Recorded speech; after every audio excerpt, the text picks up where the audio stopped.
everybody, this is Melinda. I've decided to do your monthly newsletters through video rather than through email because I thought it would be more fun. So this is August newsletter. I'm not going to talk to you about how hot it is, and I'm certainly not going to talk to you about Donald Trump. I learned my lesson about writing about something controversial last month when I wrote about Caitlyn Jenner, not realizing that it was going to be such a hot topic that we were going to hear so much about over and over and over again. But it was a shout out to my kid who is a diversity director at a local social service agency. I do want to take a minute to talk to you about the If You Could See Inside of Me book project, which you've probably heard me talk about before, which is my anti-bullying children's book that's done in rap song with skeletons as illustrations and targets between 8 and 12-year-olds.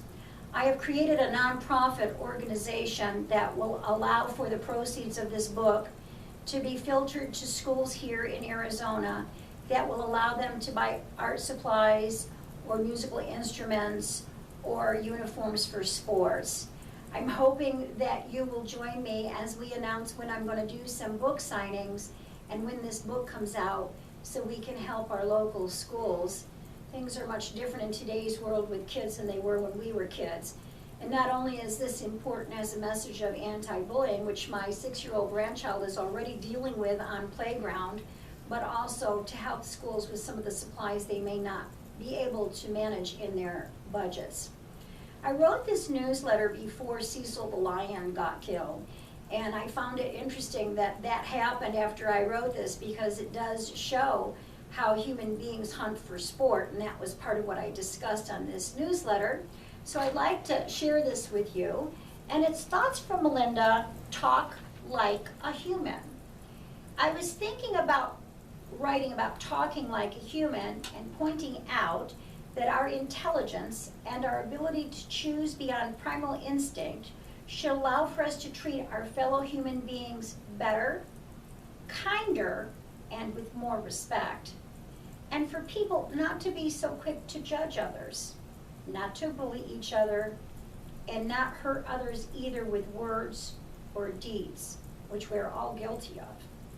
So I decided to look into other animals that are considered intelligence, advanced, or evolved in the animal kingdom, just to see if they treat each other with as little respect as we do our fellow man, not just behaving instinctually, but behaving out of intelligence. Interestingly, it brought me to the dolphin.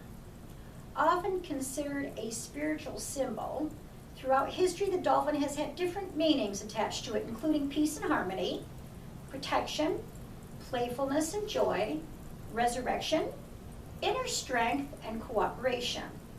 People who identify with the dolphin totem believe its meaning is peaceful and gentle, but with deep inner strength.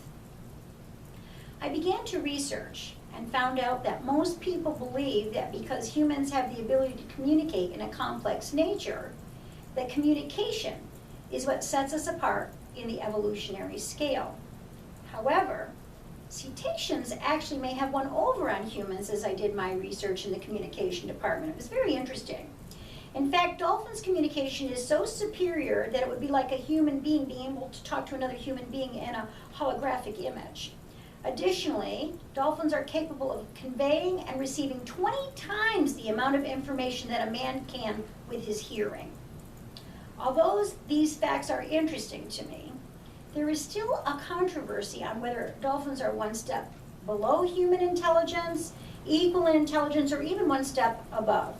I was really just investigating all of this to make the point that because man has all of this superior intelligence, that people should do a better job in treating each other with respect. But with further exploration, I really discovered some things about dolphins that absolutely blew my mind. I discovered that their behavior mimics human behavior even more and in many ways like human beings in ego. Dolphins do kill for sport like man, like this man did, Cecil the lion. They also gang rape and control female dolphins, and they beat up on other dolphins that are different, such as the bottlenose dolphin, yes, like Flipper, beating up on a spotted dolphin. Now this information really blew my mind, because it looks like with super intelligence comes bad behavior or behavior born out of ego. Can this be true, that even dolphins, like man, can be mean to each other for no rhyme or no reason? So I really got to wrap my head around this. So I thought about it, and I decided that maybe the spiritual symbol of a dolphin really reflects the duality of man, the duality of this planet, good versus evil, light versus dark, male versus female, all of those dualities that we have here in third dimension. So in my contemplation then, I decided that with man's intelligence comes responsibility. And that may be what sets him apart from other intelligent creatures. We as human beings have to be responsible enough to understand the spiritual repercussions of bad behavior.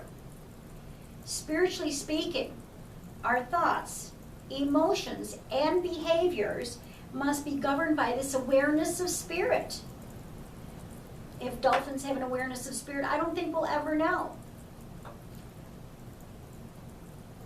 I pray that this is what takes over our evolutionary process as human beings, especially in this age of information that is rocketing us forward in a lightning pace, that we as human beings begin to rely on the part of us that is just spirit.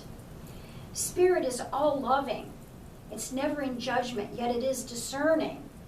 It's always kind, yet able to detach from toxicity. It's ever giving, but not enabling.